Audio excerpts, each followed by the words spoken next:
Ẹ káàbọ̀ padà sórí ètò wa Eji Owuro. Ẹ̀yin ìyá mo ké sí yín o.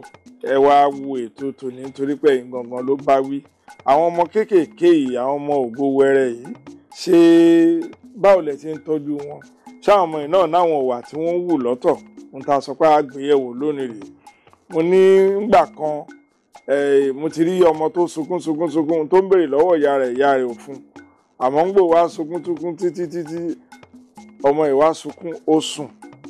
Ngbò tún sùn ó tún jí. Ngbò tún jí ibi tó parí ẹkún sí náà ló tún ti bẹ̀rẹ̀ ẹkún torí pé ẹ mọ̀ pé ọmọdé ngbò bá ti sùn bóyá nǹkan kan wà tó máa ń kó oúnjẹ inú wọn ni. Ó tún padà jí ebi tó ń pa ló tún bẹ̀rẹ̀ sí sunkún. Mo ti rí ìyá tó mọ ọmọ báyìí tó fún ládìí tó nà dáadáa tẹ́rùn táwọn èèyàn tó gbẹ pé ẹ̀pọ̀ ọmọ yìí ni ó ní ẹ̀fílẹ̀ kíní kankan àbólódúkú bàbá ẹ̀ kíní kankan ohun tá a fẹ́ gbé ọ̀ lórí ètò Eji Owuro lónìí rèé o. Dr. Akeem Olabi wọn àkàlẹ̀ kójúmọ́ dókítà. Ẹ kójúmọ́ olóòtú ẹ̀dẹ̀ kójúmọ́ ọmọ Nàìjíríà o.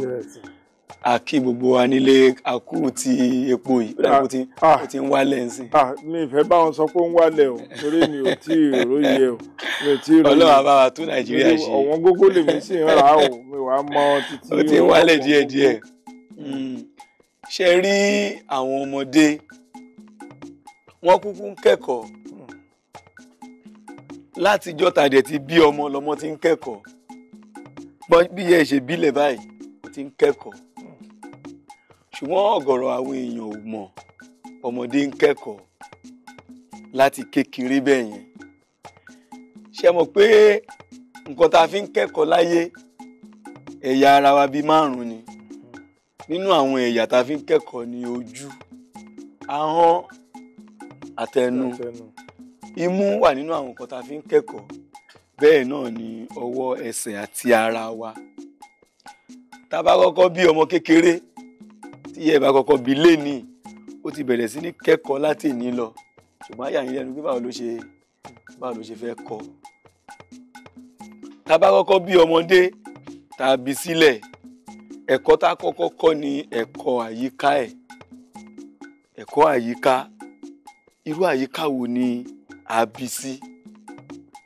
Ọmọ yẹn á máa kọ́ ẹ̀kọ́ ṣé àyíká tó máa ń mọ́oru ni? Ṣé àyíká tó máa ń tutù ni? Ṣé àyíká tí ariwo máa ń wà ni?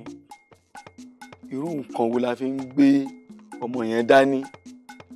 Báwo lọ́wọ́ ẹni tó ń gbé dání ṣe rọ̀ tó? Báwo ni ọwọ́ ẹni tó gbé dání ṣe le koko tó? Àbẹ́ni tó ń wẹ̀ fún. Báwo lọ́wọ́ ẹ̀ ṣe bó ṣe ń lọ ní pẹ̀lẹ́kùtù lára ẹ̀? Àwọn nǹkan tó ọmọ máa kọ́kọ́ kọ́ níjọ́ tá kọ́kọ́ bá bí nìyẹn. Tá bá kọ́kọ́ bí a kọ́kọ́ kọ́ ilé yìí. Òun ló fi jẹ́ pé téèyàn bá bímọ, ẹni tó bímọ kì í ṣe ẹni tó ní ẹ̀rọ amúlétutù nílé. Wọ́n wá bí ọmọ yẹn ó wá ní ilé àbúrò mi ni ẹ jẹ́ ká gbé lọ. Àwa gbé lọ sílé àbúrò ẹ̀ tó ní ẹ̀rọ amúlétutù air conditioner. Ó wá lò bí ọ̀sẹ̀ kan ọ̀sẹ̀ méjì ń bẹ̀. Wọ́n wá ní ẹ wá máa gbé lọ lé, ẹ wá gbé délé, ẹkún lọmọ yẹn á máa ké torí nǹkan ẹ̀kọ́ tọmọ yẹn kọ́ ní àyíká tó máa ń tutù. Àyíká tó máa ń tutù la bí sí. Tó bá máa bọ́ sáyíká tó máa lọ́wọ́rọ́ díẹ̀ kò gbọ́dọ̀ jẹ́ láti ibi tó tutù sí ibi tó lọ́wọ́rọ́ gan lẹ́sẹ̀kẹsẹ̀.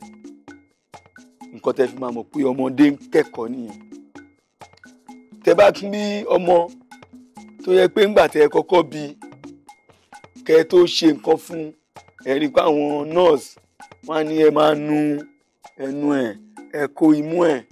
Tí ìyá ẹ̀ bá máa fún ní ọmú àbí ẹ fẹ́ fún lóúnjẹ, ẹ fẹ́ fi nǹkan gbé nǹkan sí lẹ́nu, wọ́n á ní kẹ́ ẹ nù. Kẹ́ má jẹ́ kí ọmọ yẹn máa rí èrúnrún nǹkan lẹ́nu bí èérí, bí nǹkan bí powder, bí nǹkan tó lọ̀ tó lè rún sí lẹ́nu. Tí ọmọ yẹn ò bá ti rírú ẹ̀kọ́ yẹn kọ́, tó bá ṣe ń dàgbà sí ọmọ yẹn á máa ní ìmọ́tótó. Tí nǹkan